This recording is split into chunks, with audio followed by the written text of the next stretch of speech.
I wish we had like a band just playing. Yo. No, so remember we were walking by that the burger place that was next to we were just there. Yeah, but I don't remember the burger place. What? I don't remember. Okay, keep going. I have a short-term memory. So I worked at that burger place. Oh yeah. No, dude, I was gonna. It's funny because I have like this traumatic memory when I get there. I'm like, oh, and the funny thing is the burgers are actually really good. But I remember I came home from one summer. I worked there for literally 24 hours, and I kind of knew what the deal was. Like I kind of could tell that it wasn't gonna work out necessarily, but I wanted to do the training, right? And so like there was this like hot Greek guy who was like kind of like. He looked like a tough guy, but he had like long locks of hair. Oh, so maybe I'm just an idiot and I don't know what anyone is. But he felt like a serious guy to me. I also felt like he was definitely exploiting everybody there. Like it was only Mexicans that didn't speak English, and him being like, "Hey, Jose, hermano, why don't we get a little chop going on? It's funny, Topoli, gotta like that kind of shit, right?" And so I was like, I don't know, maybe it's close to my parents' house, maybe I can just work there. And so I did the first day, but I was like, what's the hourly? He was like, oh, we don't pay for training. And I was like, bro, yes, you do. It's work, right? So we argued back and forth, and finally he was like, okay. Then I worked the whole day. Then at the end of the day, I was like, it's not going to work. So I was like, hey, man, it's not going to work. And he was like, okay, but then I'm only paying for training. You're an employee, so I'm not paying you. And I was like, bro, you owe me $125. You know what I'm saying? And he was like, it was like some like make me shit. And I was like, I'm going to be back tomorrow. Okay. And I was thinking like, I'm not that guy, but I need this money, bro. I mean, the thing about $125 is when you're rich and you don't need it, you don't think about it. Yeah. And when you have $0, $125, like it's gonna make everything.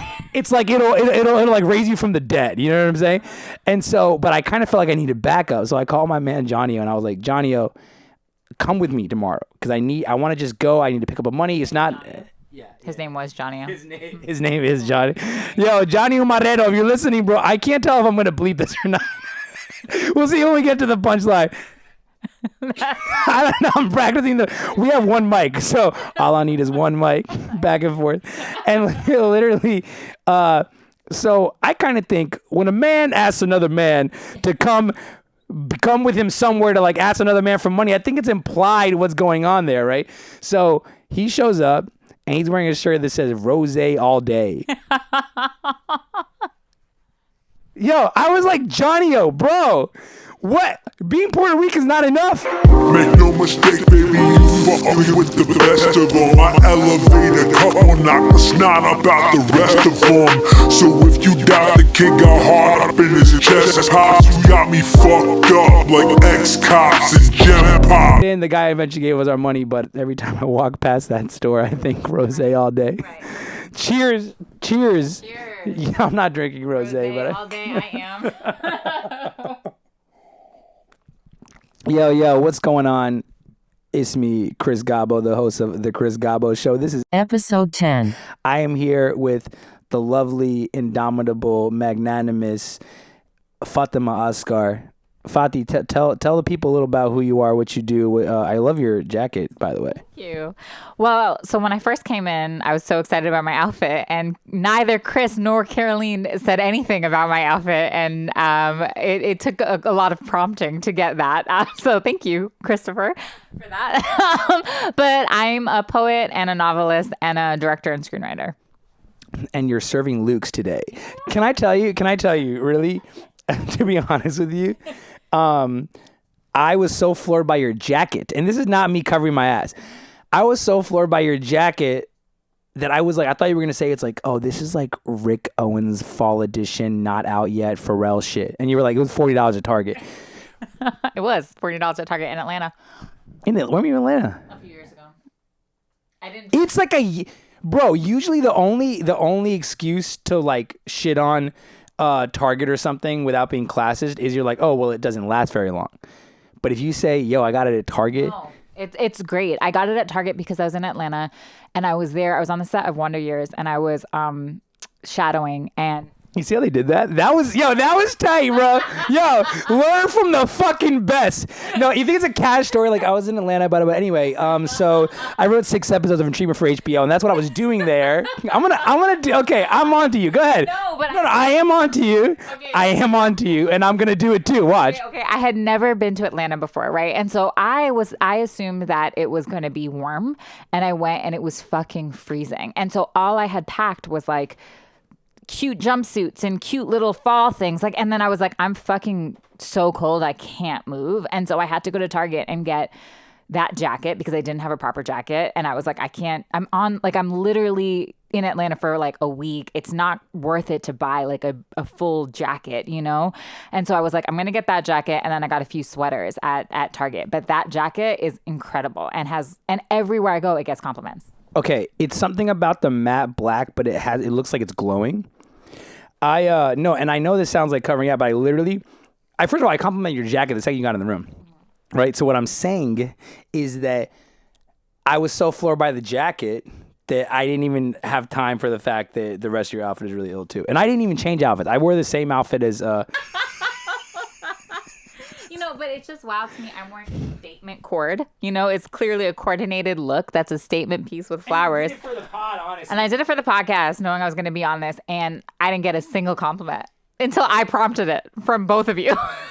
From both of you. I feel like Caroline won't get on camera. I mean, like Caroline, show you. This is my yo. The DP of all this. No, let me do this. This isn't just like the person producing this episode is my best friend in the world. And I'm always like, Caroline, come show your face. I did try it earlier. And she was like, hell no. DPs are a different. Can you just put your face here just for a second? Just okay. So come here for 2 seconds, please. Okay. All right. Consent. Hey, consent is the word. All right. So it's really funny because this is like, I was like, I committed to starting this show like end of November. And then I was like, it was about to be the holidays. What if I chicken out? Or what if I'm just tired? I don't want to do it. And then I was wondering what the joint was going to be here. And then you and it was Safia's birthday. And we watched, we were really excited, right? We're so excited. Can we emphasize that point? I mean, it was like literally, it was so late at night, right? So first of all, you guys had just flown in off of a really delayed flight from DC. I had come with your parents to pick you up at the airport. We were like hanging out, and then it was super late. It was almost like 11 p.m., right? And we were so excited about this movie that I decided to stay in Queens rather than go home at 11 p.m. to get to Brooklyn in order to watch this movie with you guys. It's funny. So when I had a 4-year overall at HBO, that's what's up. No, I was actually a 2-year overall. But it reminds me, because in that period of my life, I flew in and out of New York a lot. What were you saying? That had nothing to do with anything. That was unrelated to my Atlanta comment. It was funny, when I was writing on the Young Wonder Years, I used to have a dream every night that one day I would have an outfit. Oh, it's actually this outfit. I was wearing this outfit when I had this dream. Well, basically, the thing is, so I remember when I saw the trailer for the movie that we watched, right? And I was definitely in a theater and I was watching, I feel like it was maybe Anora, but maybe it was a different movie. And it's so good. I know, so good. But the trailer for this dropped and I turned to the person I was with and I was like, I cannot wait to see that. Same. And the last time I felt that, I was also disappointed. What was last time? Okay. Have you ever seen the trailer for 42? Okay, you seen Chadwick Boseman as Jackie Robinson? First of all, R.I.P. because it's content about Chadwick Boseman. What a loss, man. So this trailer, literally, it's my favorite film of all time. If I was the trailer. Yeah. No, yeah. It goes like this. First of all, Jay-Z wrote it. Dude, those allegations. I think we're gonna lose Jay-Z this year. By the way, I just want to say, I was about to get a Jay-Z tattoo. I'm so glad you did not. No, I literally a year and a half ago it wasn't like I was about to, like I thought about it. Like, shout out Fook Tran, friend of the show. You're making fun of my friend of the show shit. Like, I was listening, I'm a fucking broadcaster now, bro. I'm drunk as fuck. No, but Fook Tran, literally, I paid him $300 to design something. And then, so Fook, if you're wondering why I didn't end up getting the tattoo, it wasn't your work, bro. I love your work. Fook did this joint and this joint. I have a Puglisi. It's from a Puglisi unpublished play right here on my thigh. So very few people have seen it. But no, Fook designed it. And then I was like, I just kind of started thinking about it. I don't even know what it was. I don't know what it was, but I went, I'm not going to get that tattoo. In the spiritual world, we call it divine intervention. And on some level, no one would have known because it was a symbolic tattoo. It was. You don't want it. It would have hurt me. And then you have a weird relationship to something that's on your body, and it's not what you want. No, 100%. But so. Shout out to everybody who has a Jay-Z tattoo, by the way. So we love you. Our thoughts and prayers are with you at this moment. You want to? Okay, for a second. This is extremely tangential, and I'm high as fuck. But do you want to know what the tattoo was? Yeah.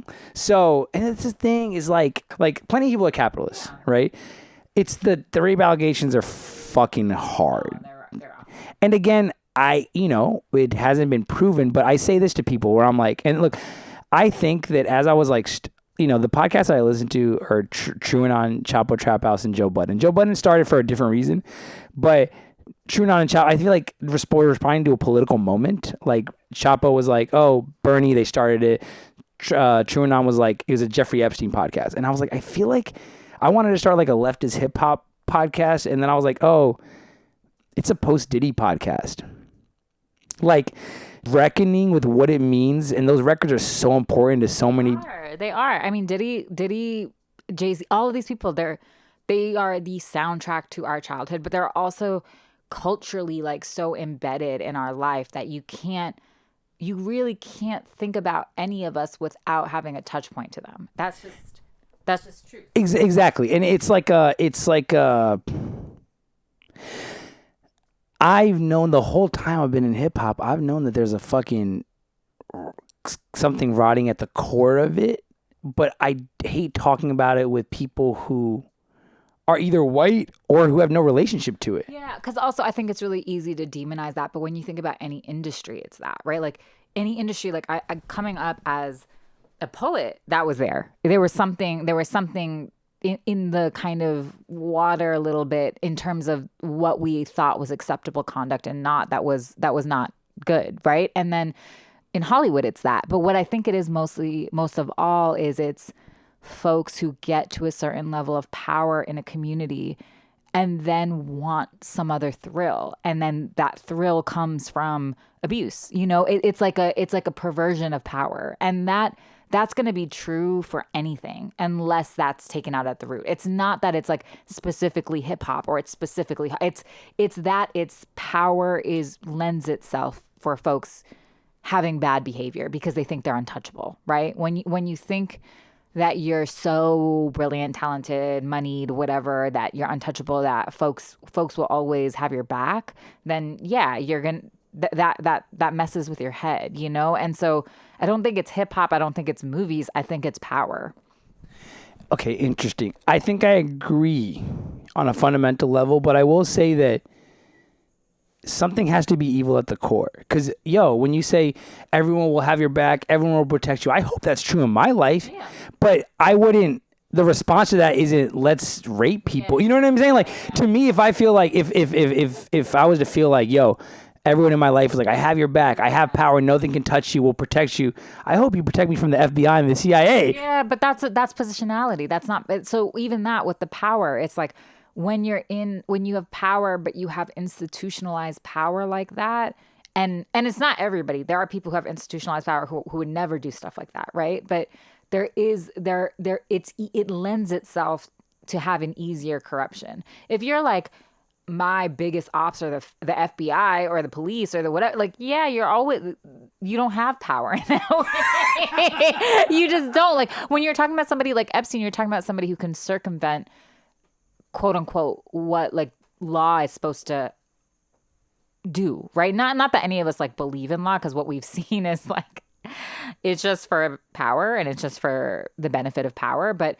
basically, it's like if you are in touch enough with your community and with your folks, is it my dandruff, my psoriasis? Yeah, thank you. I really appreciate it. But if you're in touch enough with your community, like, and the folks around you, then that keeps people safe. That thing of, I'm always going to have your back, because there's a real threat. And that real threat is something that's... I'm so scared. I'm so scared about the next couple of years. Not just because of the Trump shit, bro, but because, like, kind of the Trump shit. But that's it. But, like, I mean, I don't know. I think that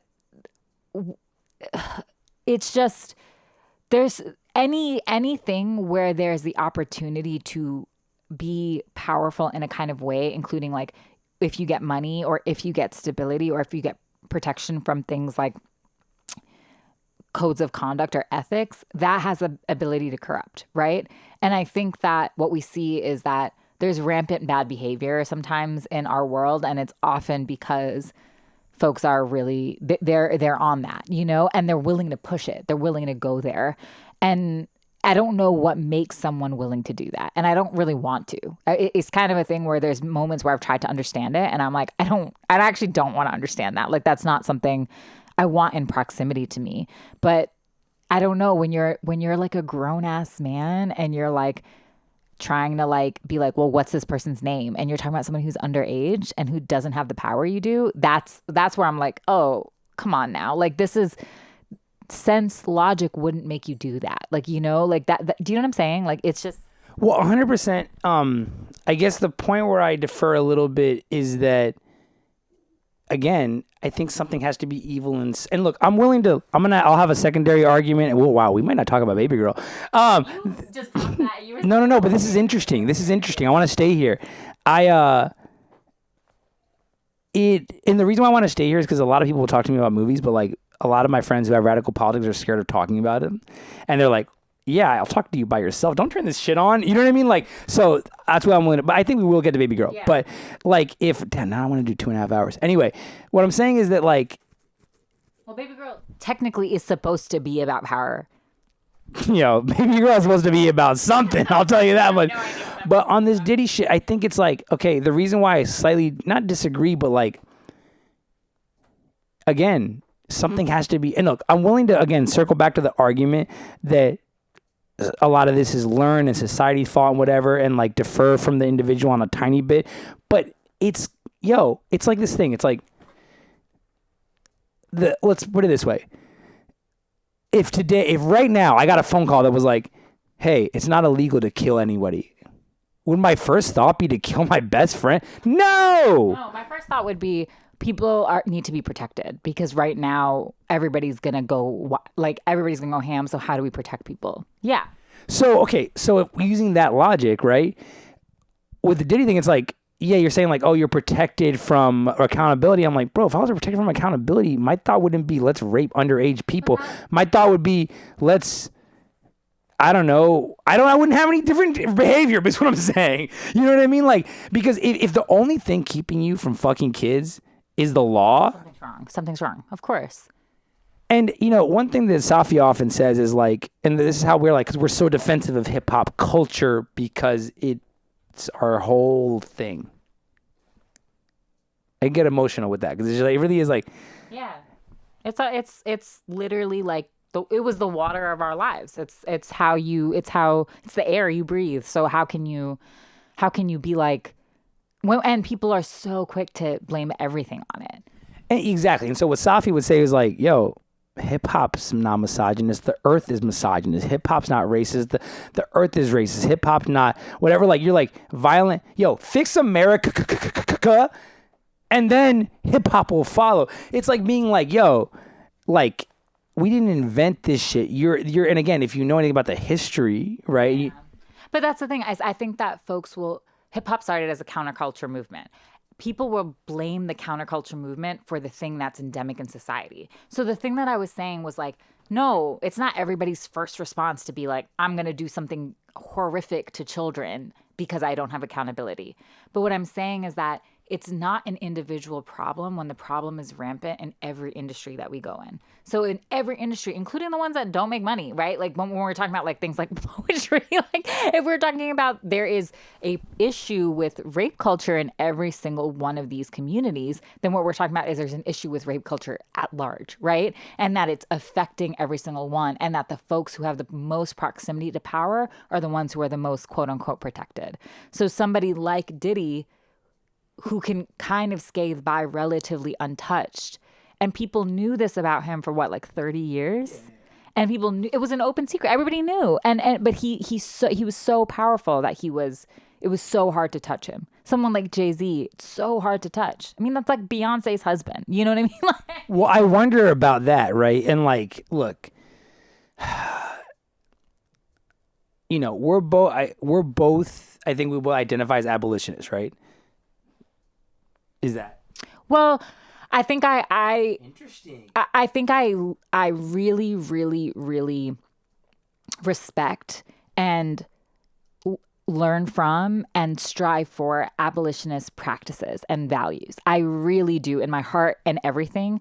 And there are moments where my sense of abolition has been tested around certain things. And there's certain things I have questions about in myself around things that were so concrete for me as a 20-year-old. And then now as somebody who's in their 30s and who's really been in practice with some of those, where I'm just like, the iteration I have isn't right on those things. So when I think about things like restorative justice, particularly around sexual assault, I've only seen it work in my personal life, like maybe 2 or 3 times, you know, in a Out of how many?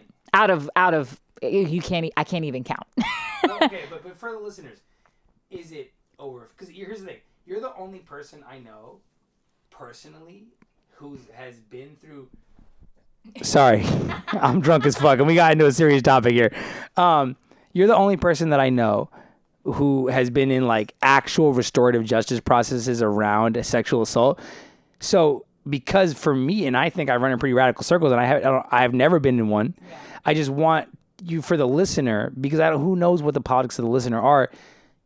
I bet you that the listener right now, whoever's listening, has been in 0. Yeah. So when you say too many to count, is it over 50? Is it under 100?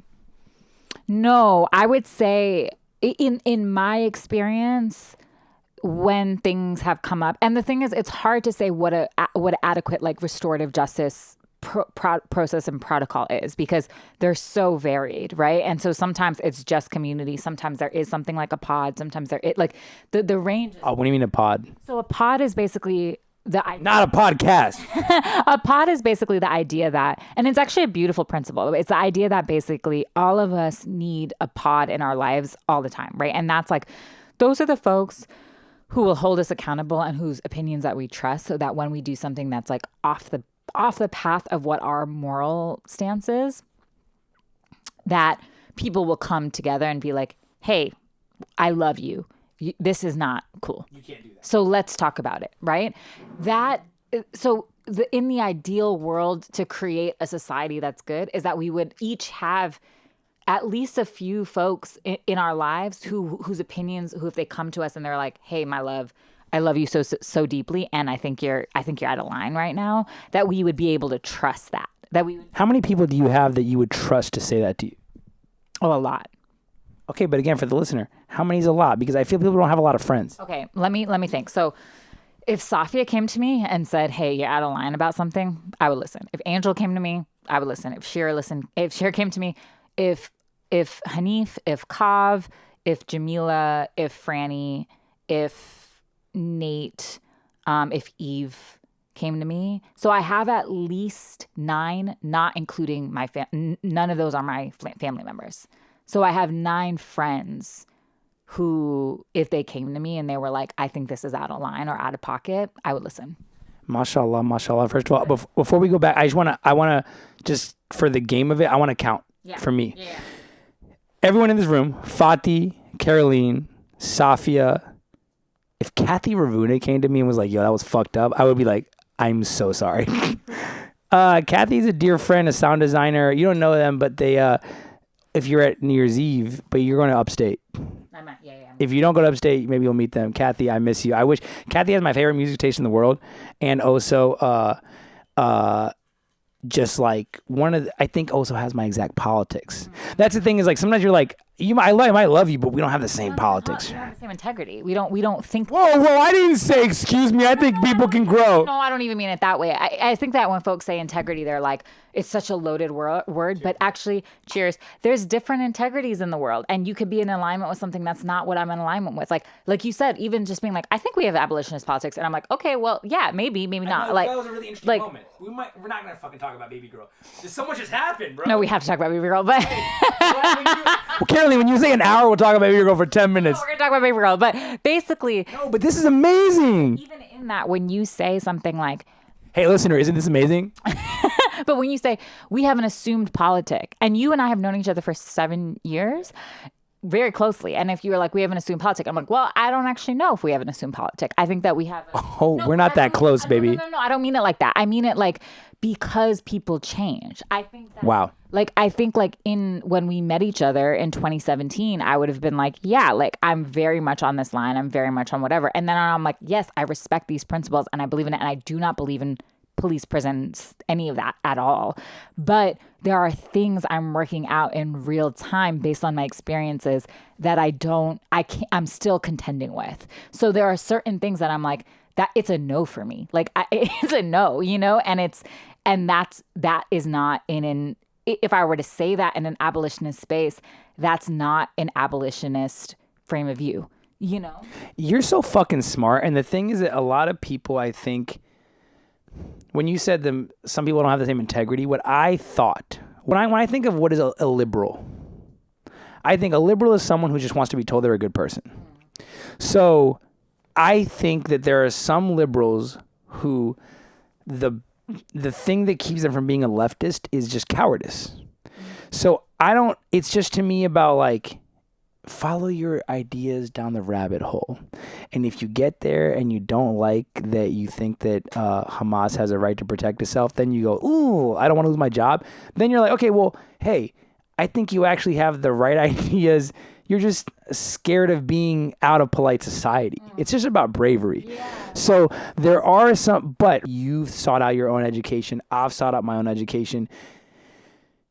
There's a certain end of the sympathy where you're a 35-year-old person. Google it. Yeah. Google the Black Panthers, bro. Do some fucking work. But if I'm the Giga, Sanya, if I was to say just empathy for everything across the board, because we are also in a rarefied. I don't know if you think this, but like I'm like, oh, I believe what I believe.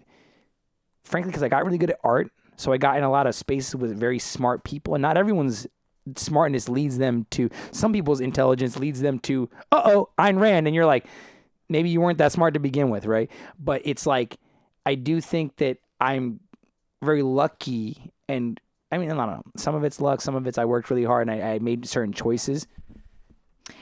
Yeah. But it's like, I also feel that, I guess the benefit of the doubt I'm willing to give everyone, because I think that the whole world, the left is about saving souls. It's not about like big tent shit, really. It's actually about like, you need to make a decision that's not in your best interest, because if we all made it, it would be in our best interest, right? I think that's the macro thought. Yeah, I mean, the thing is though, I think like, so for example, like even the idea that like the left exists is not one that I believe. Whoa, really? No, I think that like, I think that that is to me, it's an archaic idea of like what is the current reality of politics. Like, I'm like, what the fuck is going on right now? Like, you heard it here first, folks. Chris Gabo Show. What the fuck is going on? Literally, if you're talking about where the left and our value system is, I would assume is that we want to protect humanity. We believe in the rights of humans, that we're here to kind of protect and to create a society in which folks who are marginalized are protected. But then there's simultaneous genocides happening where there's actually people in the the Congo. Oh shit! You see. But like, there's literally people in power who could stop that, and they will not. Right? And to me, and that was under a quote unquote democratic or left centered presidency. And so to me, I'm like, what is the left? Like, does this really exist? And it is a moment where I think we're really fractured. But in terms of integrity, what I was going to say was like, what I mean about integrity is this, right? My integrity comes from my spiritual understanding of the world, right? I think everyone's does. I think when folks are like, this is what I spiritually feel to be true, this is what I believe in, this is what I think, right? That, to me, is what creates the way that I move in the world, the things I will do and the things I will absolutely not do, you know? The things I'm like, no. And so when you're talking about, if accountability was to leave tomorrow, would I go like hurt a young child? No. But that is your spiritual center, right? And also, like, in the broad frame view of what my spiritual center is, I'm Muslim. Somebody watching this podcast would be like, that person's not in integrity because they're drinking and they're saying they're Muslim. And so, ya haram, right? But to me, it's not that has nothing to do with my integrity and has nothing to do with what I consider my spirituality. And so even on that, there are certain things where you're like, somebody might project their idea of integrity onto me because of what they see me doing and their concept of what Islam is or their concept of what the world is. And that is not mine. And so that thing of the delicate balance of like, who do you trust? Like, well, who do you trust to actually be like, hey, boo, I think you're moving off your values. Like, you know, not off my values, but off your values. And that is the fundamental idea of a pod, is that folks will be like, or they'd be like, your values and the way that you're moving are actually causing harm in community, right? And so this idea that we're all accountable to someone or some things on this earth are really important in terms of that kind of thing. And that integrity is such a scary word because it can have a big moral connotation, but that, well, things should have moral connotation. but that everybody is operating in their own, and that what it is figuring out, does mine allow coexistence with yours? You know, like there are people on the left who are like, no, mine does not allow coexistence. Like who? Name names. But anyone who supports a genocide, right? Like, but those people aren't okay. Can I interrupt for 1 second? We will talk about Baby Girl maybe, inshallah, but like, I want this show to be special. I'm surrounded by, if I was, you know who Nan Golden is? Mm-mm. Oh, you would trip the fuck. First of all, she has a series of photographs she's a photographer, called The Ballad of Sexual Dependency. I gave it to my sister for Christmas one year, and when they opened it, everyone was like, ooh, weird gift to give your sister. I was like, it's art. Oh my God. And I was like, give it back. People are annoying. No, wait, well, that's my family. Okay, you're coming to Christmas Eve, so they're not annoying. I didn't know that your family said that. I thought it was other people. No. Honestly, I think it just Karina went, oh, cool. And I was like, you have to understand what it is. I'm not giving you a weird thing. I am coming to Christmas Eve, and I have a great present. Oh, for the White Elephant game? Yo, shout out God. Alhamdulillah. But what I'm saying is like, let me just tell you a brief thing about Nan Golden because you're going to be obsessed. She was like kind of popping. She was taking pictures during like the sort of like the 90s, during like the kind of the Angel in America AIDS era, right? All of her friends were like gay men and drag queens, and she would hang out at these like fucking bars with just like gangsters and like, you know, like Stonewall fucking motherfuckers and all this shit. And she had all this repressed lesbian desire, but she's like, I don't really have sex. And she would just so the sex is dripping off every photo. Fantastic, because literally that's what's needed. We are gonna transition to Baby Girl. Yo, so let me tell you something. I'm gonna get you this book. You know what I might do? I might get it for White Elephant, and you have to win it, motherfucker. Well, maybe that will be better, because if you're family, they probably won't want it. Yeah, people are going to be like, ew. No, but basically, it wasn't like, I mean, look, we live a wild life.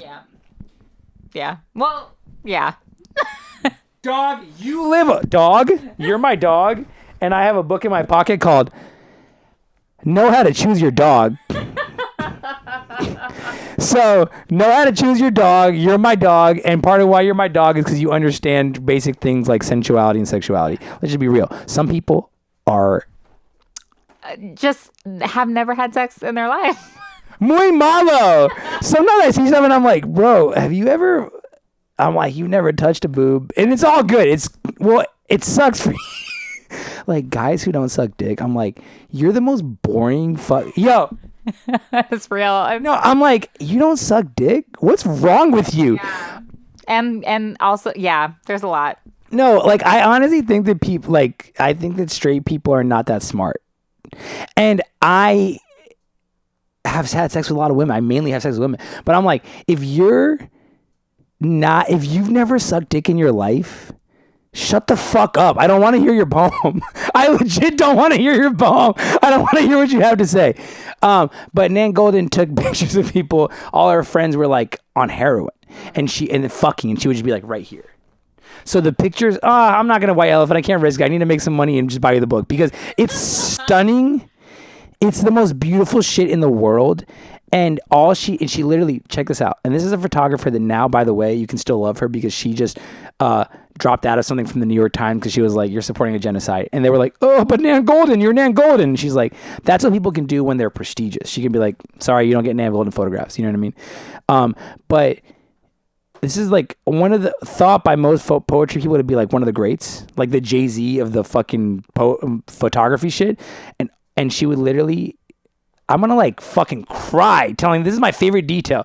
She would like literally, bro, like, this is a photographer. Imagine your poems. Imagine every photograph was a poem that you wrote from any of your books. Yeah. That much time, that much beauty. That's beautiful. And she would, well, you haven't got to the beautiful part yet. If you think that, then you're gonna cry when you. I think what I feel about, or I mean, just my experience with photographers is that the setup takes a lot, but it's not every individual photo has that. It's like we're going to take like 10, 15, 20 photos with the same setup, you know? One of them will be good. Well, remember, this is more like, I don't know if this is the right word, diegetic photography, but it was like, you're not going to do heroin twice. There's nothing staged. Yeah. And so what I'm saying is that if every picture is as important as a poem, she would literally throw them into the pile in the middle of the room and tell her friends, like, pick the ones you think you're beautiful in. She would say, like, there was a quote that I'm trying to use that as an epigraph in my novel where she basically says, like, my friends found America by trying to find themselves, and I just wanted to show them they were beautiful. Mm-hmm. Oh my God, Fatih, you're gonna go down a rabbit hole. Mm-hmm. She's your whole thing. Okay, I can't wait. I cannot wait. I'm gonna get you the book. And also, like, she became an activist because that's the thing. If you really have an artist, the people who don't want to tie, like, the artists who don't want to chain themselves to the Boeing factory, I don't know what your art's about because you're a coward, and I don't get it because I struggle. I really struggle. If you really feel all the stuff, the tendon stuff, and you're not on the left, I don't understand what your whole shit is about. That's not even the thing I mean about the left. Wait, okay, so now this is where I want to intercede. Yeah. Because I don't give a fuck what you call it. If you called it the right, if you called it the GOP, but I'm not a labels guy, bro. I'm a fucking, what do I feel? Yeah. When you articulate your feelings, I feel that they're almost you and Kathy and some other people, maybe Safia, obviously Safia, shout out, wife of the pod. And my wife as well. Shout out, wife of the show. Camera shut down again. That one shut down? That one. Oh, that's it. Let's just get a wide. Let's just go on a wide. It's good to know. Well, I promise you, we're going to get it. Does it look good? Do you want to guys need to come a little closer. Come a little closer, baby. Come a little closer. Well, that makes, because you were recording earlier. Can I tell you why I'm gonna talk to the people for a second. You might not even be able to see this. What up? It's the Chris Gabo show. I'm gonna tell you why I'm not gonna edit this. Because you have to edit this. No, hold on, Caroline. Don't do No, that. Caroline, give me a second. No, but look, this is, and look, if you really want me to edit it, I'll edit it. But what I'm trying to get across with this show is that everyone in my life, it's the only thing I brag about. The only thing I'm proud. I mean, I'm proud. I think I can rap. I think I can whatever. But the thing I'm like really like would just no holds barred brag about is that everyone in my life is. I wish I was Michelangelo and could make like 8-foot sculptures of you, all of you, right? And so when you see Caroline being like, "Oh shit, the power's off," like, dude, Caroline is shooting a podcast for free as if it's Francis Ford Coppola. This motherfucker cares. But I feel like that's, you know, the Nikki Giovanni quote that's like, I hope I die warmed by the life I lived. And it's that. It's like you want to have, yeah, you want to be like warmed by the folks in your life. Like that's like when you're talking about like, this is what I can brag about. It's like, this is the life you lived. And that's like, that's the whole point, I think. Sorry, I hit the mic. Of like, even what we're talking about like pods, like the whole point of that is like the idea that like, I didn't mean that at the gang sign. I mean the heart. the idea is that you would have enough people in your life who would come to you and say, I love you so much. And I think that you're stepping out of what you value, you know? And I think the you I know isn't one who would do something like this. And that like, that's a life warmed, because we all make mistakes. We all wow out. We all whatever. We all have things, you know? And having someone, I've never wilded out in my life. I'm like perfect. And my father always says, nobody's perfect, excluding present company.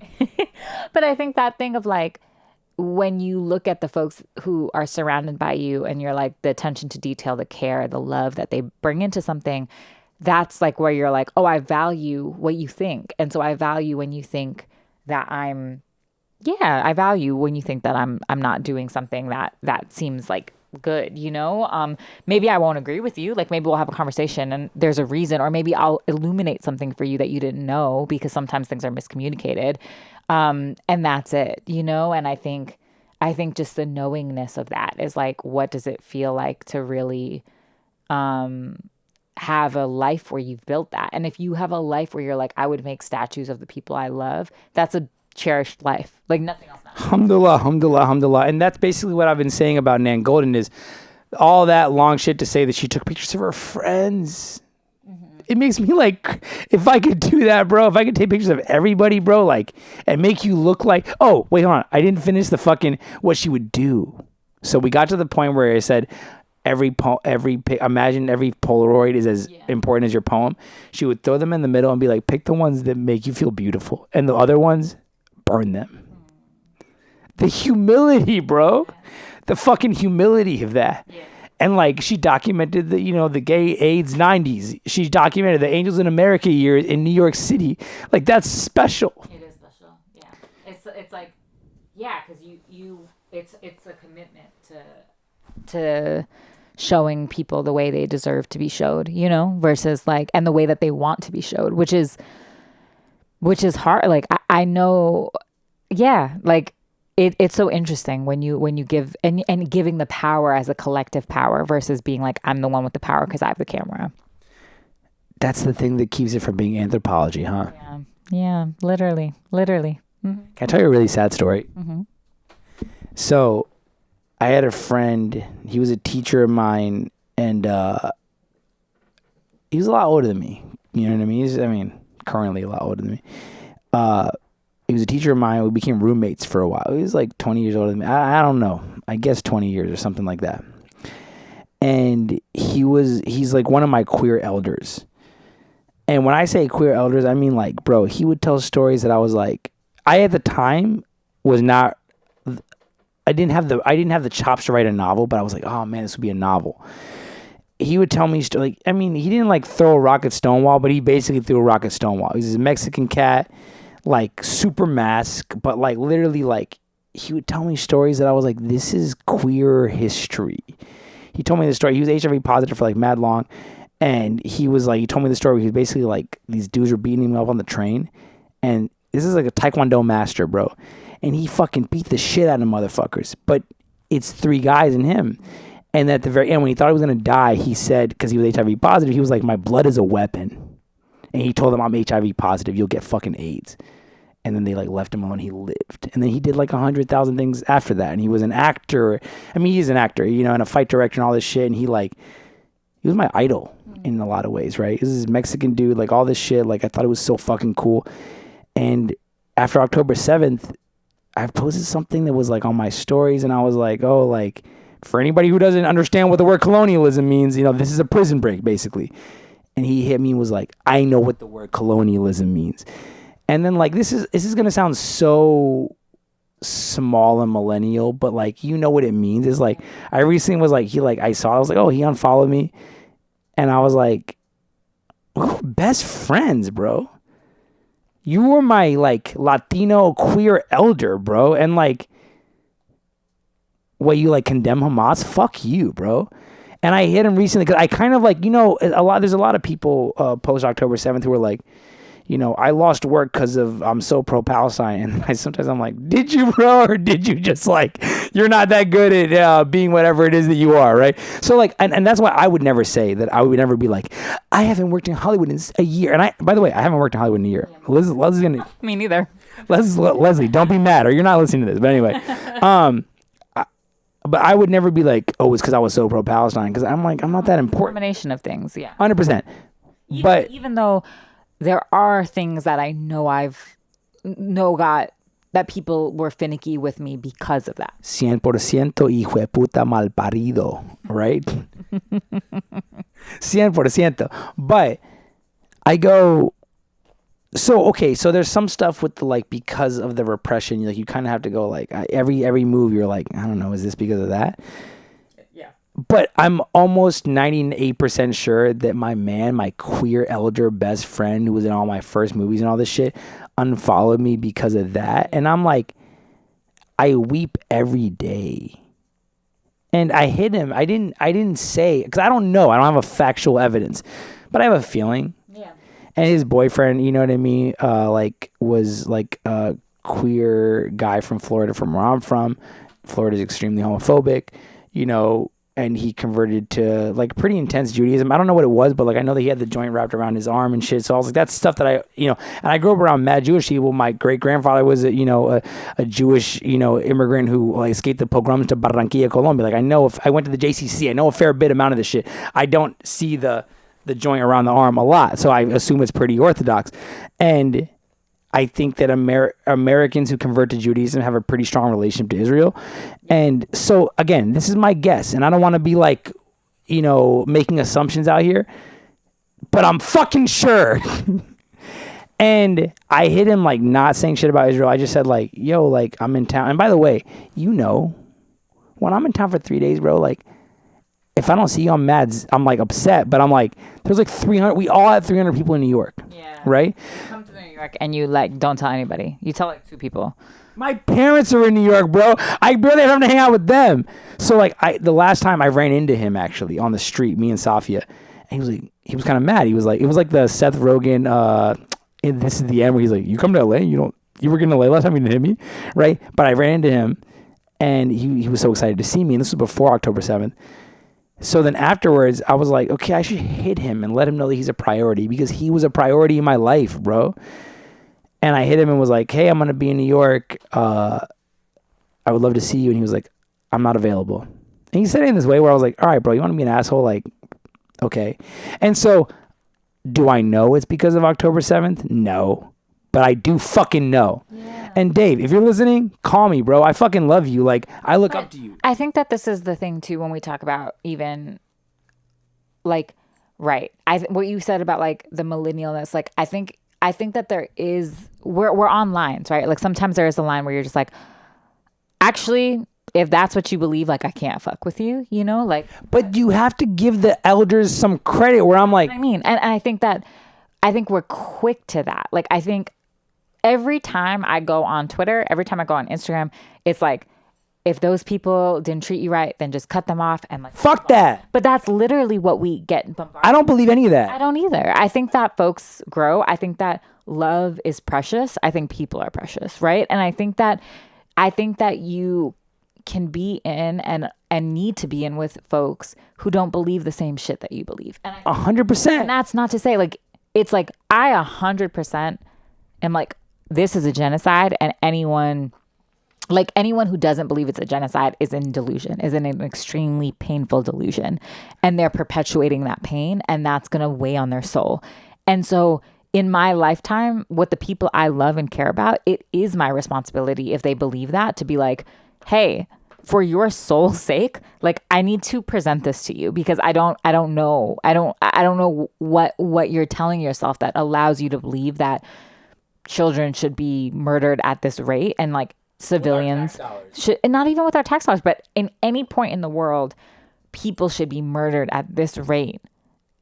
and that you can dehumanize them, because what's going on, right? Like, what is actually going on that you can do that, right? And we know what's going on. It's propaganda, it's all this stuff, it's whatever. But there is a thing about eldership where, like, you know, I was at like a thing a few weeks ago, a spiritual retreat, and there was this beautiful, beautiful, beautiful elder who, I was wearing a keffiyeh, and I walked in, and this elder in upstate New York, and it was we were there doing medicine work and healing, and they were providing such a beautiful sanctuary space. It's all people of color. It's Taino led. It's such an incredible space. And you know, they were like, oh, you're wearing a keffiyeh, like, or they didn't know what a keffiyeh was. They were like, oh, that scarf, like my child, when they were stationed in Afghanistan, wore something like that, but it was a different color. And I was like, oh yeah, like, well, the black keffiyeh is for Palestine, but they didn't really know what was going down, you know? And I was like, yeah, I'm not in a millennial context and a whatever. People might pop off or be like, you don't know, or you don't whatever. And I was like, no, I've sat in ceremony with people who are, Tell the listener what in ceremony means. ceremony is like medicine, and it's indigenous led and indigenous medicine and spiritual space that is like meant for healing. And so that can be through many different things, but it's basically a prayer space for you, for where folks are coming and they're in complete prayer for their life to heal the things in their life, right? So people are coming to heal things in their family, in their bloodline. It's such a beautiful thing, because you see folks so vulnerable and just being like, this is what's going on with me, and I'm trying to heal this. I'm trying to figure out, like, what is the guidance that I can get that will help me from this. And I've sat in ceremony with folks who are former military and folks who are former IDF. Can I tell you something?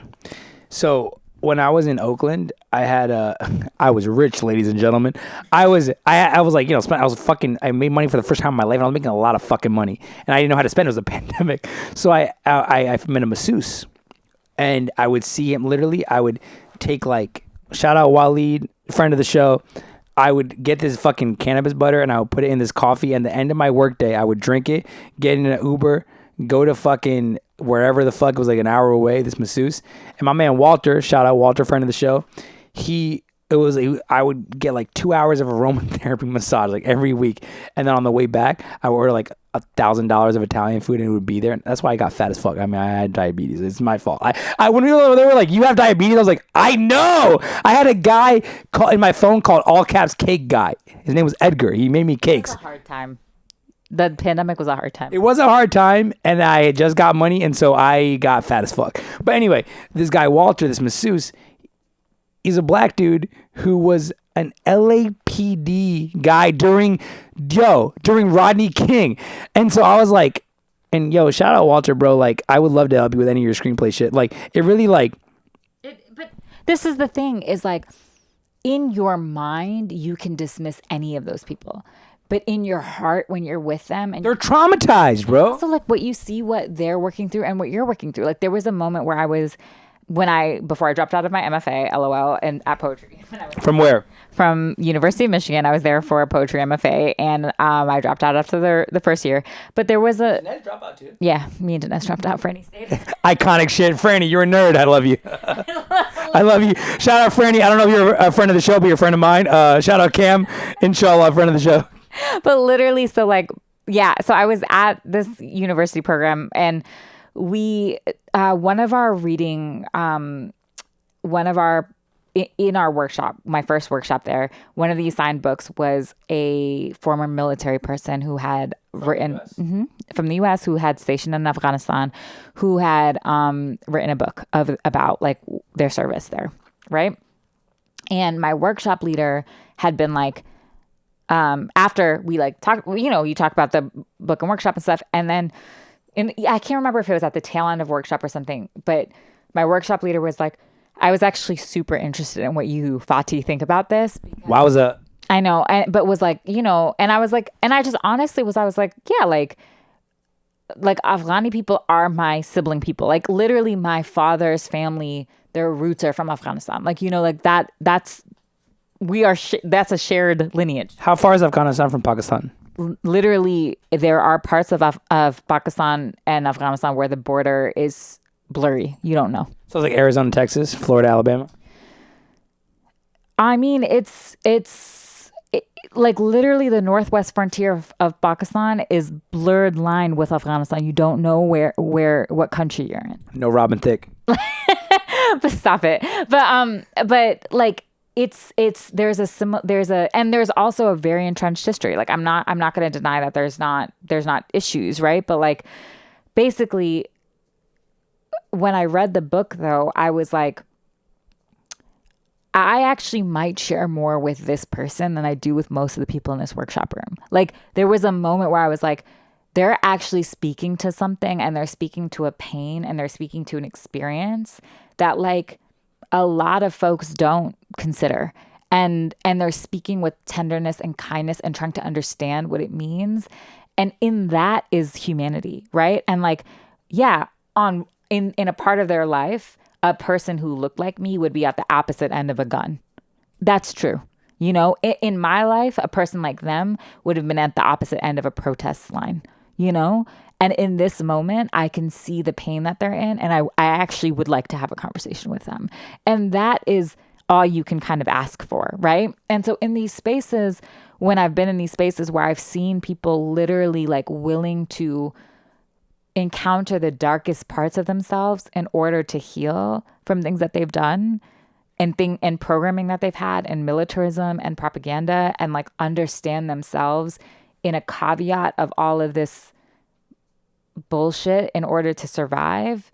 Yeah, I feel deep empathy and I feel deep love and humanity, right? Like, and that like, that's a lived experience. Like, I think that's the thing, is that sometimes we get so deep into this space of righteousness and what's right and what's wrong. And what does it mean to look at the person before you, consider their life, consider their choices, and also see them try to change, right? Like what's a moment, like literally when I was sitting in ceremony with a former IDF soldier and I see them really contending with the karmic weight of what it meant to at 18, 17, be drafted into service and press a button that then dropped a bomb on Gaza, right? And their entire life is dedicated to teaching young Jewish people about Palestine. That is what they've made of their life. You know what I mean? And I'm like, yeah, like sometimes they're white and annoying to be around. It's just like, you're annoying. But like, there's a thing around like, what does it mean to see people actually take their karmic weight and to say no? And to be in a family where everybody says you're wrong, and for them to be the one person to say, I think I'm right. That takes bravery. It takes so much. And the thing is like, that's where I get, and my integrity is not the same as theirs, but I respect their integrity, and I will 100% be in the prayer for them. You know, I'm in the prayer for them to live out their prayer, because that's what we need.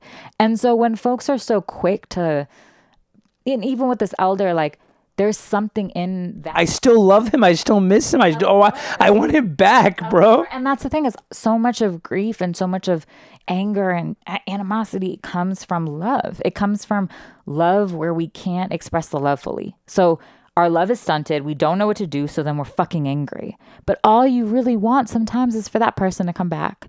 And what you want is for them to say, I fucked up and I'm sorry. Or, oh, I learned, you know? And sometimes you want to be angry at them for like a month or 2 months. For 10 years, bro. But you want them to come back. And I think that's the shit where I'm like, yeah, like that's what fucking matters, right? And when we're talking about all of this, like when we're talking about literally seeing what's happening in Palestine, like I would take so many more of those IDF soldiers who are literally sweating in ceremony, fucking so in touch with what they've done, than people who are like popping off on Twitter who've never experienced heartbreak and who are like, you're fucked up. Like who've never had to fucking deal with any fucking challenge in their fucking life.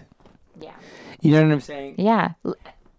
Literally though, like that's what it is. It's like, And it's not even like, maybe I don't know their challenges. I can't imagine it stands a candle next to somebody who was in a military service in Afghanistan and then wrote a poetry book contending with what they did.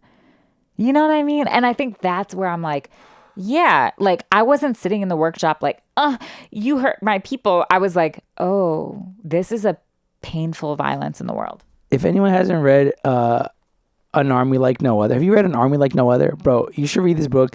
It honestly, like, it's a history. It's like of like, basically it's like the idea that, it spells out the argument that Israel is an army with a country, not a country with an army. And like, I go, oh, yo, I'm susceptible to propaganda. So All of us are. we're all susceptible to propaganda. We all are. I mean, So I look at victims. I look at all the IDF soldiers at 8. Bro, I wasn't smart at 18, bro. I thought I knew everything. And I wrong. thought I was I was like, I'm Che Guevara at 18. I'm a fucking idiot, bro. Oh, you're wrong. You're wrong. You're wrong. You're all wrong. 18 is wrong. Let me tell you something. At 18, I was You're flashy and you're confident and you're cocky, but you're fucking wrong. when I was 18, I was like, the public should be so lucky to have my play. And now at 34, I'm like, no, they wouldn't be. Well, goddamn. Sucked. I'm That was actually ego. so embarrassed that I even submitted that play. Like, it's that. It's Exactly. that. No, 100%. No, and so all this to say that we can get into granular detail now. I want to at one point personally, but like, I don't care if you say you're a Mitt Romney Republican. If what your beliefs are this, I'm with you. And I think that if you don't consider yourself on the left, that's the left's fault, and the left needs you. I just don't consider I cannot consider myself on that. Like, I'm like, the left, to me, the idea of the left is like the idea of the quote unquote like democratic, and I'm No, fuck that. Okay. So now can I just like be granular? The Democratic Party is a right-wing party. yeah, I agree, and I think people speak about it as the left, and Well, those people are fucking idiots, and I don't count them. yeah, but I think that like, am I on the kind of side of humanity? But that is the left, Then that's what I'm on. You know. because the left is Dennis the Menace, ambassadors of mischief. Why do you have these in your pocket? Because my tia, ask me that question again. Why do you have these in your pocket? I just didn't know if the audio was catching. My tia Olga, shout out tia Olga, friend of the show, tia of the show. She used to work at Penguin Putnam and had all mad books. There's mad books in my family, but they're cleaning out the basement, and so there's like 1,000 books in the fucking what's it called, bathtub, and I saw these goggles hanging on, and I was gonna bring them and put them on. What does it say? Inflation, don't worry me. I don't know what that is. Yo, shout out God, inflation. Don't worry. That has to be my mantra. Okay, Fatih, That has to be my mantra. let me tell you, we have so much more to talk about. Please come on the show 100,000 more times. Yes. You're like on it. Let's talk about baby girl. No. We have how much? Caroline, can you please show your face for 2 seconds, please? No. Okay. All right. Can I give you the mic to answer a question? Sure. Okay. Wow. Consent. We love it. Caroline, if we stay on this wide shot, how much longer could we talk? The battery has 20 minutes left. Shout out God. Can you give us a 15-minute warning? Okay. We gotta talk about baby girl. So yeah. So listen, guys. First of all, this has been What I said downstairs was all we fucking needed was 15 minutes to talk about baby girl, and I didn't know what we were gonna talk about beyond that. Okay, wow, this is circular motion. So let's get back. My favorite trailer of all time is 42. It goes like this. Jay-Z wrote a song that I can't find the song anywhere. That's how we got here was Jay-Z. Jay-Z wrote a song, I think specifically for the trailer, because I cannot find the actual song anywhere. It goes, Brooklyn, Brooklyn, Brooklyn, Brooklyn, we go hard. And then someone goes, are you Jackie Robinson? Brooklyn, we go hard, we go hard. So it's that MIA sample. And then he was, oh, yeah, please pour more Rose all day. Shout out Johnny Omaredo. Bro, I love you. I miss you. Wow, that is a lot of rosé. I'm going to fucking pour some of this fucking... No, I'm not. Fatih, of all the things I could ever be accused of by you, I could be accused of being rude. I could be accused of being sarcastic. Remember when we learned that sarcastic and irony meant with the intent to wound or something? Yes, but we need to talk about baby girl. Yo, I'm getting fucking... this is the Chris Gabo show, okay? I have a transitions built into this shit. So... Brooklyn, we go hard. And then it goes, are you Jackie Robinson? And then he goes, I rob, I sin, I steal, I don't know. But he was like, when I dodge base, when I run base, I dodge the pen. And I literally cry in that preview. This was how I felt about Baby Girl. I was like, oh my God, this is hot. I was like, this is going to be so fucking hot. I cannot wait. He's like, maybe you want to be told what to do. I was like, yes. Like, let's tell me. He was, I don't know if you've seen a show called Murder at the End of the World. Very, very good. It's basically an Agatha Christie book. The premise, like, I'm so, like, yo, it was written by somebody who did the OA. I went on, I don't know if it was a date, but it was somebody who wrote on the OA. Basically, we like spent this whole night, and a mentor of mine was like, don't have sex with her. And I was like, I don't know why this dynamic is such that you can tell me that. And I wasn't writing for TV then. I was still like broke as fuck. And this girl wrote on this woman of Blanco wrote on the OA, and she was telling me about the OA, and I was so on my high horse about it as a playwright. I was like, well, that's not really art. And she whispered in my ear, but I make a lot of money though. Amazing. And then I went, and then she took me to her. That's crazy. Honestly, I love it. Then she took me to her like Brooklyn fucking Prospect Park, but not like Brooklyn. I don't mean like Brooklyn. I mean like rich people shit, right? And she was like, she told me that she had herpes. And yo, I don't think that's, I have friends with all sorts of stuff. We don't shame. We don't. Look at you laughing. Yo. We don't. But then she went, it was like 11 o'clock. And this has happened to me a couple times where I've had like an 11 o'clock situation where someone's like, all right, so what's going on here? Right. And she went, are you hitting on me? No, she said, are you looking at my tits? And I said, yes. And then she was like, are you trying to like hook up with me? And I was like, well, I don't know. Is that what you want? And she went, nah. And I went, I'm going to get out of here. As you should. And I was like, well, folks, that's all. Okay. Yo, fuck. Okay, Baby Girl shit. Caroline just gave me the 10 minutes and we don't have... Baby Girl sucked. Okay, first of all, so basically, as we said, we thought that this was going to be an incredible movie based off the trailer. The trailer was hot. It was really hot, and I was like, I cannot wait. At the very, and listen, I'm a bitch who watches 50 Shades of Grey. I watched all of them. I repeatedly watched them. I watched Twilight, right? Like, I'm not coming here for some highfalutin whatever the fuck, right? Even though this is what it pretends to be, right? Yes. So I'm like sitting here ready, excited, whatever. And then this shit is the most unwatchable thing I have ever The director has never had sex. There's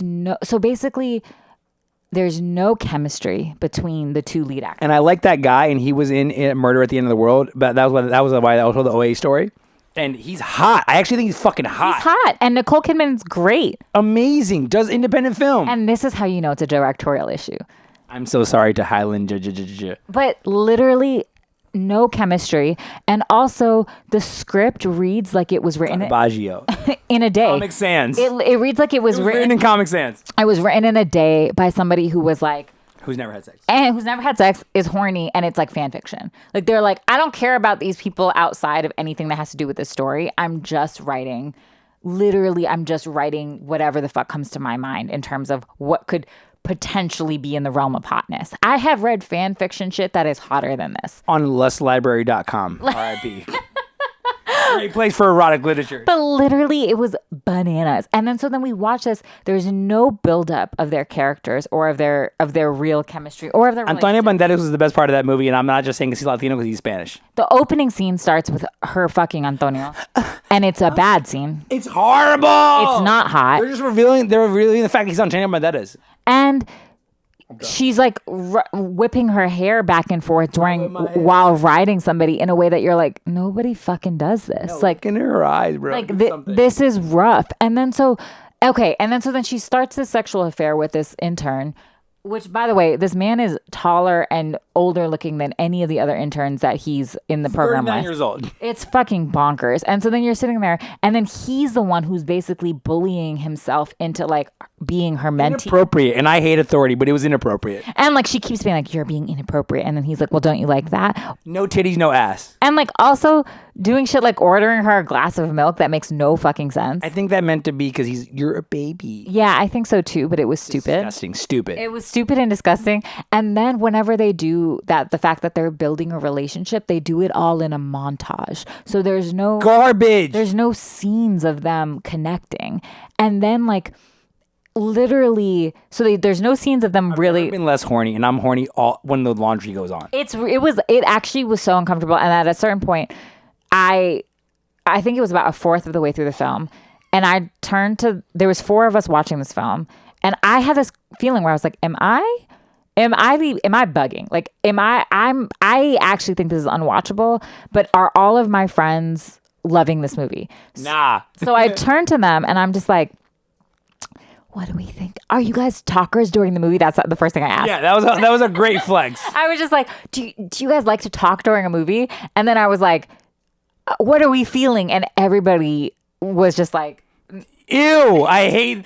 and like literally we had this moment. You're gonna dom me, fucking dom me. And pull my hair and make me do something. And that's he's not a tough guy. No. And then there's even moments where they're negotiating that, and he's like, I don't know, maybe get on the floor. And I'm like, he laughed, and I was like, bro, if you're gonna tell me to get on my fucking knees, do it. Tell me to get on my fucking knees. Don't do that. And like literally, it's unbelievable. If I was with someone who was like, get on your knees, I don't know, I would be like, get on your fucking knees. I would be like, boy, bye. And I would be like, I'm rich. I can pay somebody to do that. Well, if I was her. Okay. I'm not. I want to be rich by 226. Inshallah. You know, I'm not. But if I was her who's rich, runs a CEO, is whatever. Supposed to be Jeff Bezos, but Nicole Kidman. I would pay a fucking sex worker to come in. Yo, sex work is cheap. If you're a rich person. But literally, and it's also like, why the fuck are you standing there with an intern who's like, I don't know, maybe face the floor, maybe maybe get on your knees. You're a dom. It was crazy. And I was like, straight people are not okay. White people are not okay. Straight white people are a menace. Because if you think this is what sex is, oh my God. And the whole time, she's crippled by this shame that's non-existent. What I want is bad. I'm like, you just want someone to pull your hair for like literally 5 seconds to fuck you from the back? That's not even kink. That's not even remotely kink. And I'm not a big standard kink in sex. It's like literally you've never had sex in your life. You have never had sex. And I remember there was years I went without sex while I was... How many years? Tell the people. I think that there was like 2 years I didn't have sex. That's never happened to me. I just want to say on God. Okay. There was like 2 years I didn't go out with sex. And it was when I was working in Hollywood. And I was like, oh my God. And I remember talking... Hollywood can't fuck. They can't fuck. And then I was talking to my friend who was also working in Hollywood. And she had said this thing where she was like, she was shooting a sex scene and she was joking and she was like, ha ha ha, sex. I don't know. At this point, it's theoretical. This is what that fucking felt like. Like I was like, oh. The guy was reading Wikipedia when Antonio Banderas punches him in the face. He was like, what you want is humility. And she like, basically, Nicole Kidman, spoiler alert, I don't give a fuck. But spoiler alert, Nicole Kidman apologizes for wanting to have her hair pulled. She said it's humiliating and it's wrong.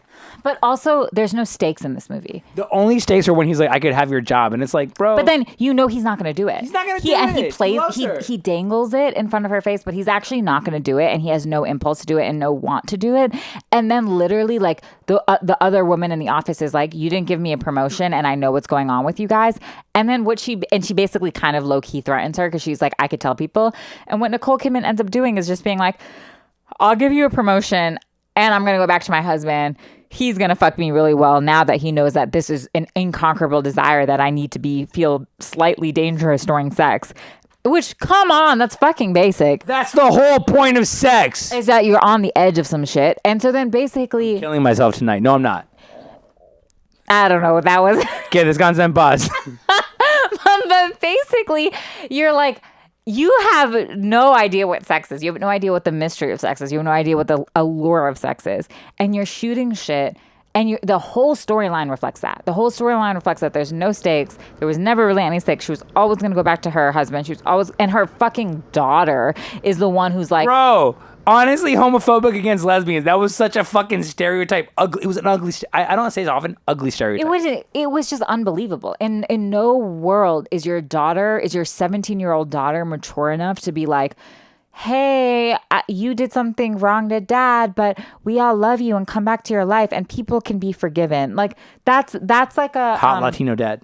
But that's like a wish fulfillment that doesn't make sense. Like that's like literally being like, it's lazy writing. It's lazy writing. Boo. And there's no consequences. There's no nothing because literally she goes just straight back to her life with a better slightly sex life because she cheated on her husband. And I'm like, this is so unbelievable and it's so ridiculous and it's so bonkers. Like, put something interesting in. Like, have it be somebody being like, actually, I want to take a woman down because she's in power. Like, have something interesting happen, but nothing interesting happens. And it's all shot like it was garbage. I hated Saltburn, and I was like, 824. If you're gonna show me Saltburn but on silent with a song in the background, that's better. Saltburn looks like cinema compared to this. Cinema. And I hated that movie. And like literally, like, you know, like everything looks like cinema compared to this. This made me be like, damn, am I trash for being Am I You're gonna get cut off when the episode is not gonna end elegantly because the camera has so much battery. But sorry guys, but literally I was like, am I trash? The Chris Gabo show at Patreon.com. Am I trash for like any movie taste where I've been like, that's not a good movie before this? Because this is Sea of Love, Al Pacino. It's crazy. This is unwatchable and like it's garbage. And literally, it is the fact that it's being nominated for shit, the fact that whatever. Mormon soaking would be hotter. Someone wrote this in a day. They wrote it in a day and then they fucking filmed it. And they filmed it based off of stock footage that they found on like Shutterstock. And that's what they made. And it's so bad. Fati, I love you. I'm so sorry. This has to end. Bye. This has been episode 10 of the Chris Gabo. I don't know what episode this is. I'm drunk as fuck. I love you. Shout out to Olga. Shout out to Fani. Shout out Fernando Nunez. Shout I out love you. Caroline. Thank you, Jenny. Thank you for being patient with us.